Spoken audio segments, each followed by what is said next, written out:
It is Friday, October 17th, and that means tomorrow is Saturday, October 18th, my favorite day of the year, the third Saturday in October. This is the Christian Commute. I'm your host, Seth Dunn, and I'm trying to get to a football game right now. Not Alabama, Tennessee, that's tomorrow. Are you kidding me? Oh, I forgot. I'm not going back for it. Sorry. I'm trying to get to the Cartersville High School football game right now. It starts at 7:30 and I'm leaving Dalton. I think I could make it. And I'm frustrated because I'm coaching the little kids, the little kids in soccer tomorrow. I think our soccer coach is going to the Tennessee game. And I printed out a lineup and I left it in the office printer. And I don't have a printer at my house. So I'm going to have to be modern and use the phone tomorrow. It's a lot easier with a paper. I do not have a full show for you today. No one wrote into the inbox. It is Friday, as you noticed. I'm sure you already said the date. I don't know what date you're listening. But right now it's Friday, and I'm sure you noticed there was no Thursday show, even though there was supposed to be one. Remember that flat tire? I actually got that fixed on Thursday. I got that fixed yesterday. So I stayed home to take care of that and came to the office today. It made more sense to come in on a Friday. I could get a couple games of ping pong in. Eat lunch with the guy who only comes in on, I don't know the other days he comes in, but the only days we're together is Friday. So catch up with my friend. So they didn't miss me on Thursday. And quite frankly, what is it when when somebody's there, but is you make them? I miss you if you're gone. I make you if you're here. I don't know if that's a word, but nobody really made me today because Friday's sort of a ghost town in my office. At least we get a Christian commute. All right. Now I smell something that smells like car trouble, and I'm hoping it's someone else's car and not mine. This poor car is on its last legs. You know who else is on their last legs? I think Auburn and Hugh Freeze, but we're not talking about the Auburn game today. Brother Williams, Alabama pick. Alabama versus Tennessee, the third Saturday in October in Tuscaloosa this year. Bama 38, Tennessee 28. Brother Williams been pretty accurate on his last couple of predictions, but Brother William, are you expecting Alabama to score in the second half? Because they've been having trouble with that. Alabama 38, Tennessee 28. The Vols gave up, 31 to Arkansas, and Arkansas is not very good this year. I didn't get to watch the game. Maybe Arkansas played great. So it's within the realm of possibility that they could give up 38 to Alabama. But you never know in rivalry games like this. But I like the Tide in the third Saturday of October. I think they should be favored. I don't know what the real spread is. Maybe they'll cover it. But that's what I'll be doing tomorrow night. Unless Jesus comes back, I'll be watching that game. And if he does come back, I'll ask him, hey, can we get this game in? And then destroy the world, whatever you're going to do. When we play at the New Jerusalem. I really hope we have the third Saturday in October in the New Jerusalem. The Bible says there'll be no more tears, so I don't know how the Tennessee fans will handle losing all the time. Today's show title is Shepherds for Buying Tickets. Shepherds for Buying Tickets, or maybe just Shepherds Buying Tickets. You know that book, Shepherds for Sale by Megan Basham? Yeah, I'm playing off of it. Shepherds Buying Tickets. I'm going to talk about Shepherds Buying Tickets. But first, as always, we have the Bible chapter review. We're going to need about half this pericope, I guess.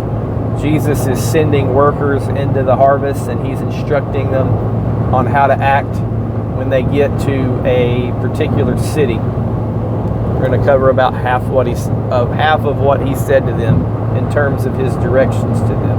And remember, there were these guys, Lord, first let me bury my father. Lord, first let me say goodbye to my family. Lord, I want to follow you. Well, hold on, man. Foxes have holes and birds have nests, but the Son of Man has no place to lay his head. Jesus talked about the hardship and the immediacy of the people he's sending on this particular mission.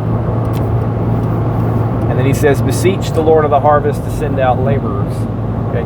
That's the people Jesus is sending out. But there should be more. We want to have more because the harvest is plenty and the workers are few. The fields are ripe for harvest. So starting at verse 3 and going through verse 7. Go, behold, I send you out as lambs in the midst of wolves. Carry no money belt, no bag, no shoes, and greet no one on the way. Whatever house you enter, first say, peace be on this house. If a man of peace is there, your peace will rest on him, but if not, it will return to you. Stay in that house, eating and drinking what they give you, for the laborer is worth his wages. Do not keep moving on from house to house. Now, we'll talk about what this means in a minute, but I want to bring this up so I don't forget.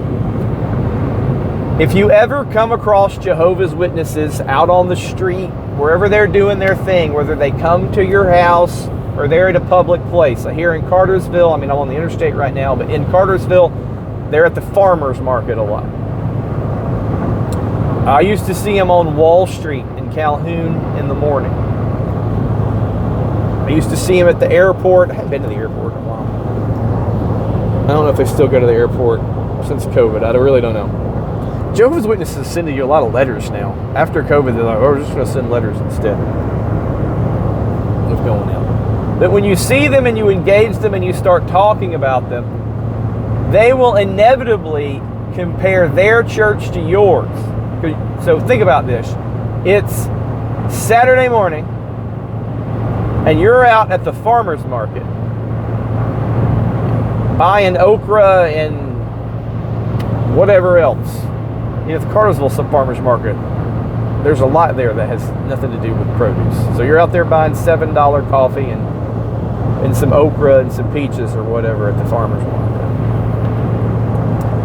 They, instead of enjoying their weekend, they've set up shop to evangelize. They've got their little books to hand out, and they're out there evangelizing people with their false gospel.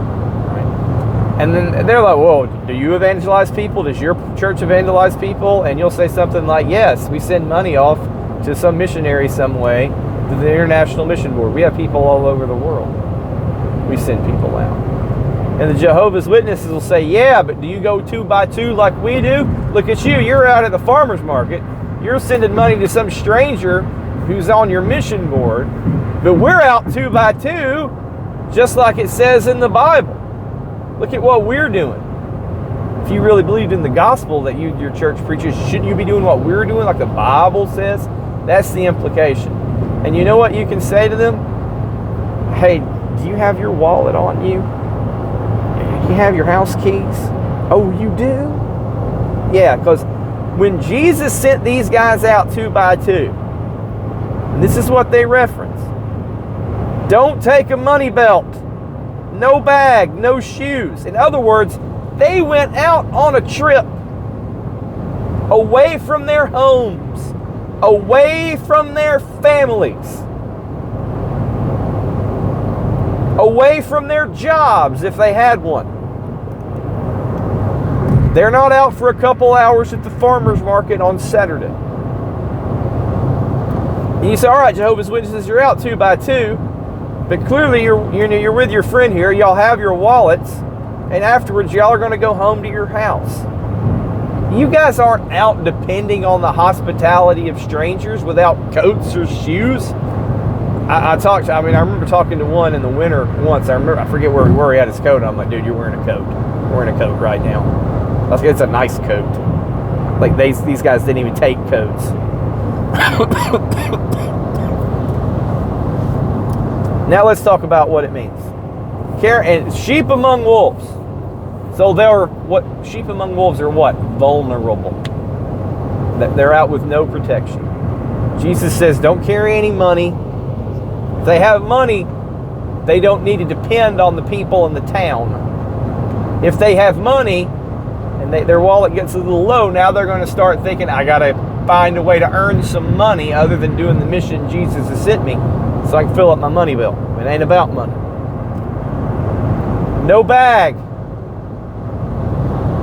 If you've got a bag full of clothes and a bag full of stuff, it can be pretty subsistent or self-reliance. I'm words. I'm 44 years old. I forgot all the words. But you can provide sustenance for yourself. Self-reliant. If you got to pack enough stuff on a trip, like, hold on, I got that. Like Bobby Eaton on a wrestling trip. Some of y'all get that reference. But if you don't have a bag, you basically have the clothes on your back. And you need shelter. And you need the people providing you shelter to help you wash your clothes. No shoes. Walk along. I don't know, they didn't have hiking boots back then. If you're properly outfitted with a bag, think about this. Because most of us don't think of having sturdy shoes in a bag. But some of y'all may have hiked on the Appalachian Trail before or hiking in the backcountry. What do you do when you go hiking in the backcountry and you know there's no one there or nothing there? Even if you had money, there's nowhere to spend it. There's no hotels, there's no restaurants. You pack everything you need with you. You pack all your clothes. You take a couple outfits in your pack. You pack all your food. You pack yourself a tent. And you wear really nice LL Bean Sundowner Gore-Tex Vibram-soled hiking boots. I think Vask makes Sundowners, come to think of it. You wear really nice Vask Sundowner hiking boots with the Vibram sole, the Gore-Tex. Jesus is saying, it's sort of like, nope. Don't have your sundowners, don't have your tent, your bag. You're just totally dependent on the city where you're going. That's what he's saying.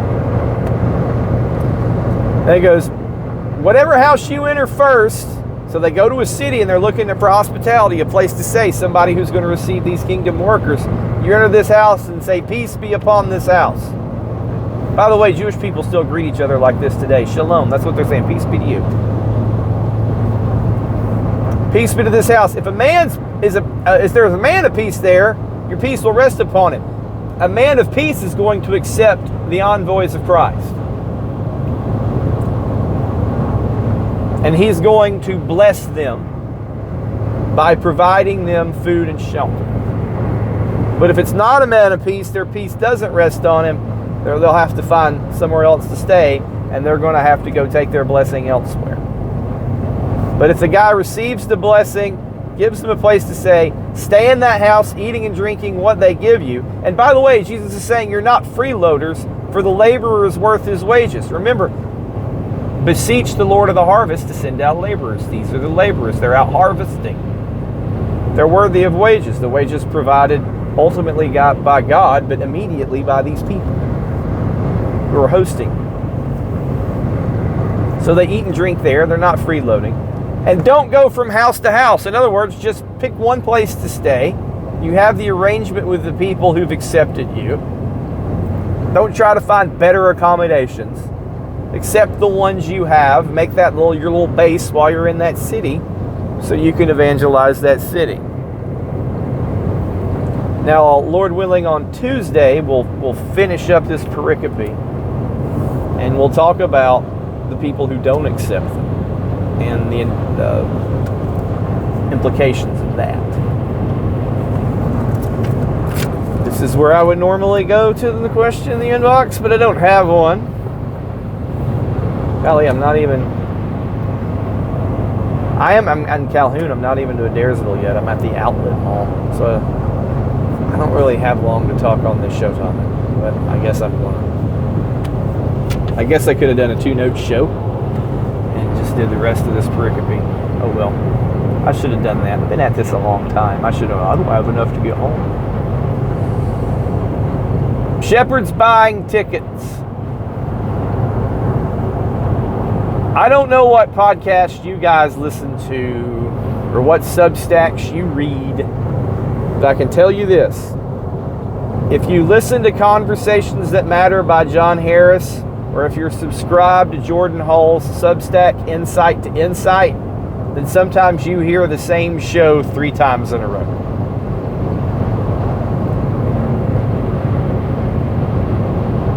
I think we all talked about Driscoll last podcast. Jordan did his Substack article. Jordan writes an article on his Substack and he emails it out, and then he, I don't guess it's a podcast per se, but he records himself reading it, so it's like a podcast. And we basically said this, talking about the same thing, saying the same thing. Yeah. He even mentioned my name, and he's like, Seth said this. I want to tell you this, what he said. It's a quote, he often quotes me in saying, when you're doing discernment work, it's like doing special victims unit work. Remember that? It's still on by some miracle. That show, Law and Order Special Victims Unit. In the first episode, or the pilot, in the first season, they said, listen, people can't do this work for long.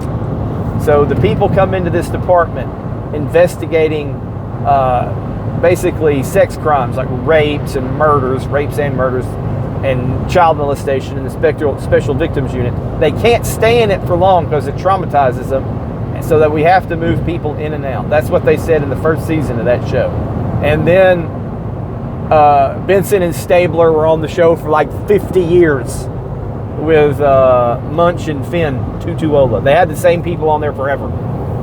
So I guess they all forgot that they said that. But we tended at Pulpit and Pen to sort of cycle through people doing the discernment work. And I said, guy, you just can't do this. It'll just mess you up. You can't keep doing this. And Jordan said, Jordan said in his Substack yesterday, I thought I was immune to that, but I wasn't. It gets to you. And he said, Seth maybe is just autistic enough to be immune. And I'm gonna tell you, being autistic helps, but I'm not immune to doing so much work on these discernment articles and these, not just pastors like Driscoll, but people like Greg Locke and Clayton Jennings, and talking to the people they hurt and the lives that they mess up. You get in it so long and it's depressing and it'll eat at you. The way I've been able to do it for so long is to pace myself. Yes, part of it's being autistic. I can just look at the black and white of things, but some of the things, like, there's been certain stories I've done that have weighed on me, but I just don't stand in it. It's like swimming in the pool. If you're in the pool too long, you'll get wrinkly fingers, right? And then you start getting cold. Got to get out of the pool. I don't stand in the pool too long. So you notice I might write 2 or 3 blogs a year, man. So the way I do is just keep pacing myself. I'm always ready to go. If a story comes and I need to throw it up on Pulpit and Pen, if I need to do an investigative story, like if the people from Rockbridge would come through, the former people from Rockbridge, I guess, and get into those interviews, I can do it. But if you try to do this thing 52 weeks a year, that's not good. That's not good. But that's a little aside. He was talking about Mark Driscoll and all the history of Mark Driscoll that people forgot. But that same episode that I gave last time. And then John Harris talked about Driscoll. And I don't think he knows about much as Jordan and I do on Driscoll. But we're basically all talking about the same thing. And then, speaking of the same things, Jordan's next Substack, Insight to Insight Substack. Sorry, it's hard to say. It's not really. It's hard for me because I'm old. I've been at work all day. My mind is not as sharp as it used to be. For those people who, I don't know if anybody younger than 40 listens to this show, but appreciate being quick. You longtime listeners of this show can like chart me getting slower in my old age. It's sad.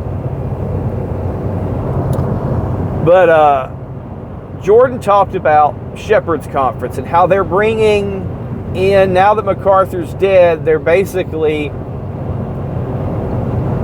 defaming his memory by bringing in Ligon Duncan and John Piper and Al Mohler and Mark Deaver and all these Reformed guys who were just progressive and turned woke or allowed wokeness at their seminaries.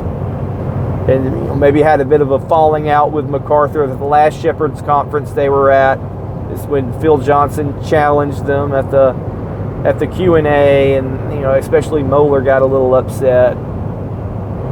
And now MacArthur's dead, and his legacy is, they're spitting on his legacy or peeing on his legacy by bringing back these guys to Shepherd's Conference. And then it's basically the same sentiment if you listen to Conversations That Matter this morning. So they're like, oh, MacArthur wouldn't want this. But guess what Protestia just published? An interview with Phil Johnson saying it was John's idea to bring these guys back. Like, MacArthur wanted these guys back. Oops.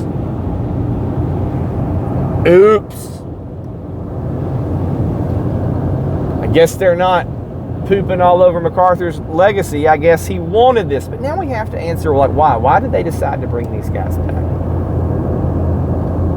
to Shepherd's Conference? Do you know why? Because they're MacArthur's longtime friends. And they can sit around on a panel, and Phil Johnson even said this, they can sit around on a panel and discuss their dear departed friend John MacArthur. Because guess what? You know who's not showing up to that conference? John MacArthur. So Master's Seminary, or Grace to You, whatever, I don't know which organization officially does it, has Shepherd's Conference every year. Just like here in the Southeast, we used to have Johnny Hunt Men's Conference every year. Out West, and it's especially for the people out there, but people all over the country, pastors of the Reformed Baptists and Presbyterians, they flock to Shepherd's Conference to hear all the big stars of Reformed world. Your Stephen Lawson's. Oops, adultery. Forget him. He's gone now. Bodie Baucham died. That's no good. The type of people you'd have at G3. Oh, wait. G3's canceled because Josh Bice was a big phony. Oh, man. Well, John MacArthur's dead. But who was it? What were they called so derisively by the old church planning expert from Wheaton, whose name escapes me? The same 15 Calvinists. They're going to run out the same 15 Calvinists. But the big draw has always been John MacArthur. And now that MacArthur's dead, you watch, the Shepherd's Conference is going to taper off. The church is not going to go out of business. They will appoint another pastor, but he will not be John MacArthur. Just like Kalen DeBoer can win football games, but he'll never be Nick Saban. He's just not. Some people are irreplaceable. And I think John MacArthur is one of those irreplaceable people. So you watch. The Shepherd's Conference is going to dwindle. Now, I've never been, and flying out to California to go to a conference to hear the same 15 Calvinists say the same 15 things over has never appealed to me. But there's some people, they really like to do it. They go, it's their thing that they do every year. They see their friends every year. It's a thing for them. Like some guys like to go to the same golf tournament. All these pastors like to go to the same Shepherd's Conference. Okay, fine, whatever. But I believe what the organizers knew is that their big ticket guy was dead. And they had to get enough people close to his orbit to bring him in. It's like if you wanted to see Woody Guthrie in 1980, you couldn't see Woody Guthrie because he was dead. But you could see Pete Seeger and you could see Bob Dylan.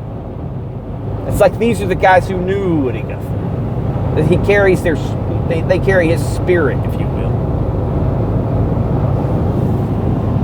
And I think that's why these guys are being brought into Shepherd's Conference, even though what? Even though they're known as woke progressive. I mean, John Piper is a weenie. I wouldn't cross the street to hear that weenie say anything. Ligon Duncan wrote the foreword to Woke Church. No thanks. Al Mohler with his CRT people, like Jarvis Williams at his seminary. No thanks. Mark Deaver, you registered Democrat from Washington, D.C. No thanks. But these are guys who were with MacArthur and TGC and all this for these years. So they're going to sell tickets to people who want to hear them reminisce about MacArthur. And isn't it so sad? Because what is that Shepherd's Conference really about? People want to hear about their hero, their personality. It ain't about Jesus. It ain't about the church. It ain't about how to shepherd. It's their third Saturday in October.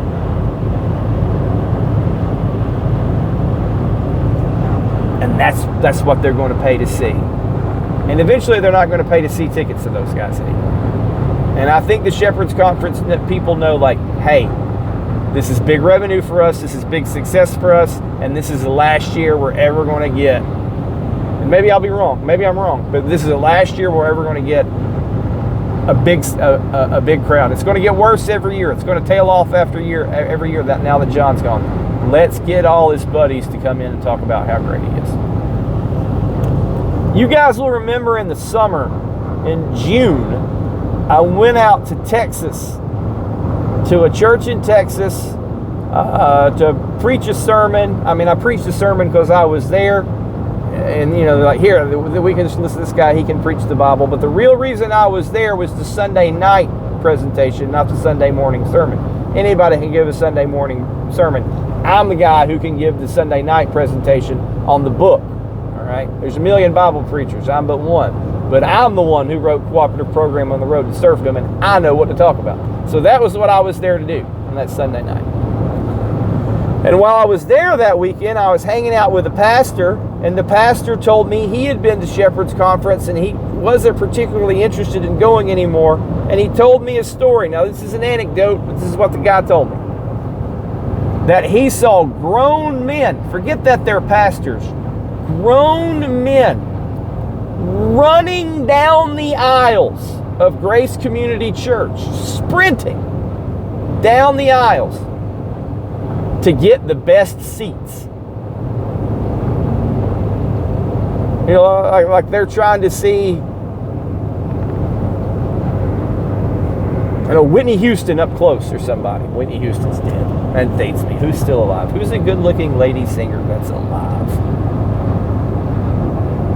I'm old, so I'm Cher, Dolly Parton, and they're alive. They're old as dirt. Okay. Sabrina Carpenter, somebody? Taylor Swift? Like, they're wanting to be up close for the show, to see their hero, front row tickets to see MacArthur. It is undignified for grown men to run, right? And his name's Chris. Chris told me that he saw these grown men, these pastors, sprinting to get the best seats. And I remember when he told me that, and I thought, everybody kind of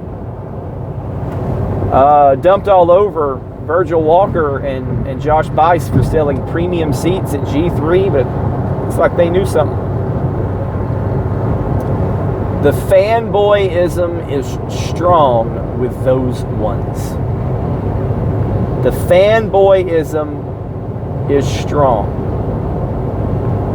And they know fanboyism sells tickets. I guess fanboyism buys tickets, and you can bet that's why the people left over there at Grace Community Church are bringing in all those woke people, because it's the closest thing you can get to the dear departed MacArthur or his buddies.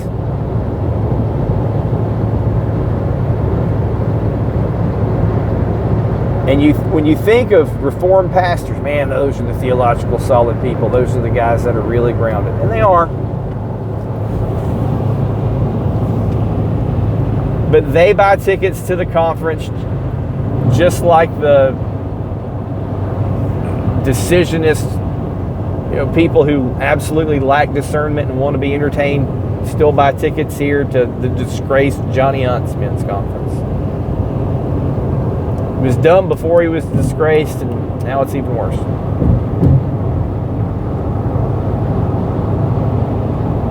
But what do you have? You have the talking heads. You have the podcast opinion guys. You have Jordan Hall. You have John Harris saying, well, they're doing this. Oh, they shouldn't be doing this. They did it on purpose, guys. What are you going to say now? They did it on purpose. It was MacArthur's idea. What are you going to say now, talking head?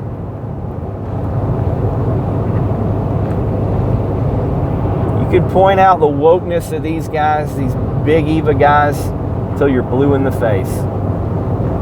As long as somebody will buy tickets to see him, somebody is going to platform.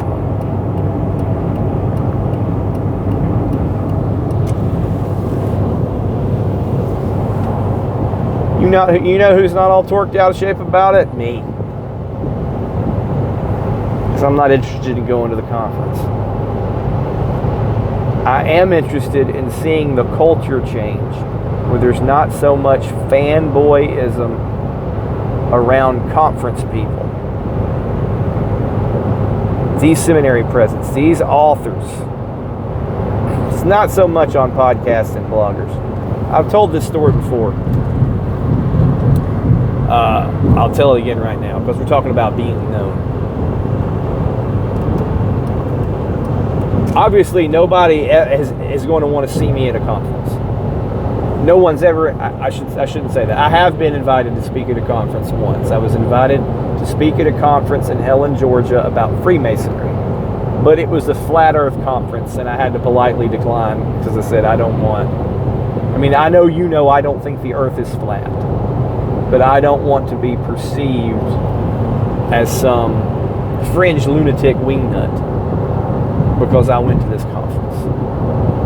I want my Freemason work to be taken seriously. So I have been invited to speak at a conference before. But if I was invited to speak at a conference, nobody's paying tickets to come hear me.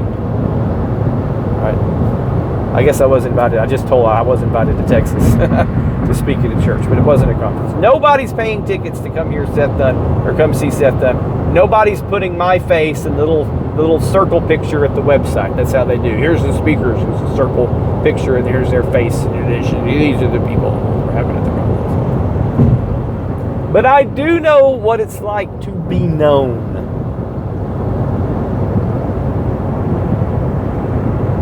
And in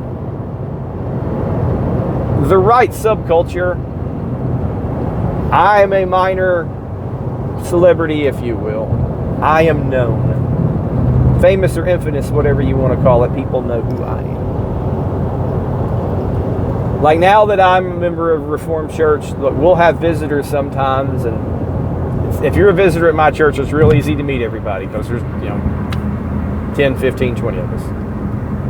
And almost without fail, when somebody comes, they're like, "Oh, I know who you are." Not just because Cartersville's a small town. So, "Oh, I know Pulpit and Pen. I know you." I met with somebody at Rockbridge a few weeks ago. He was feeling me out, and I'm like, "I own Pulpit and Pen." He goes, "Oh, that's you? Oh, yeah. All right, we're good."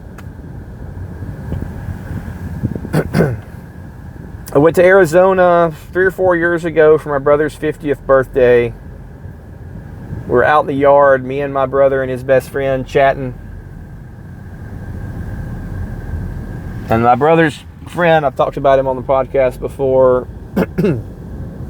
He went to seminary at Emory, so he has an MDiv too. He has his finger on the pulse of religious culture. Obviously has some different views than I have.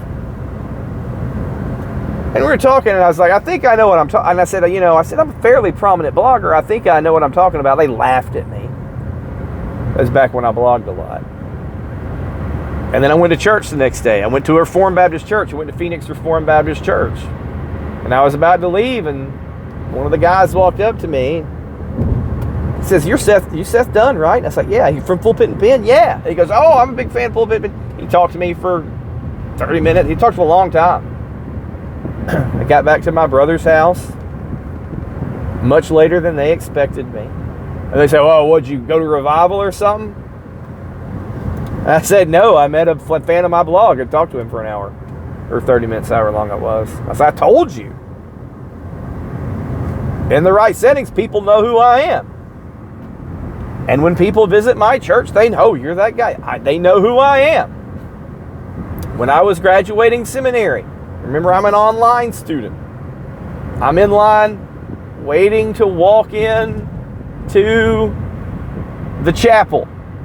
And I'm there with people I never met before. They're part of my graduating class, but I go to the online class. I go to the Marietta Satellite Campus. And these guys are like, hey, you're Seth Dunn, aren't you? Yeah. You're Seth Dunn. Yeah, that's me. Uh-oh, dropped my phone. Sorry, hit the brakes and my phone fell and the microphone came out. Reconnected.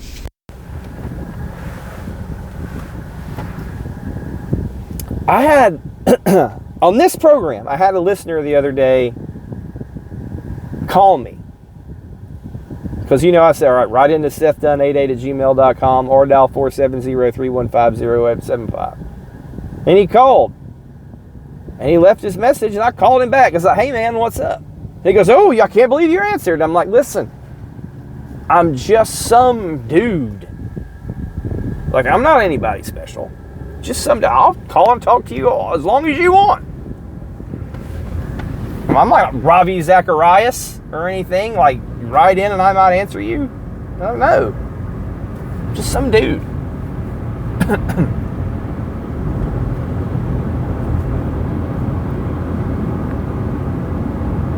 But saying this as a very, very, very minor celebrity in the reformed blogging world, can I just say, I wish we would just get away from wanting to be around and buy tickets to see a bunch of opinion talking head thought leaders. Because I'm telling you guys, it's just all about whatever will sell a ticket. It really is. Because they know John Piper's a wiener. But they invite him anyway. Why? Because people will buy tickets to see him. So don't be somebody who'd want to buy a ticket to see John Piper. And also, don't worry about these other people doing their conference thing. They're going to be led off to the Driscolls at the Real Truth conferences and the Devers at this conference. Just do your best to keep the wrong ideas out of your church. I promise you, I'm getting more excited about going to this Cartersville High School football game than I would about going to the biggest conference with the biggest names and the biggest guys.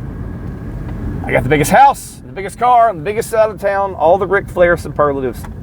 And there's going to be a blowout. Cedartown is awful this year. We're going to slaughter them. And in fact, if I'm late, the game will be basically over. It'll be 21-0 if I don't get there on time.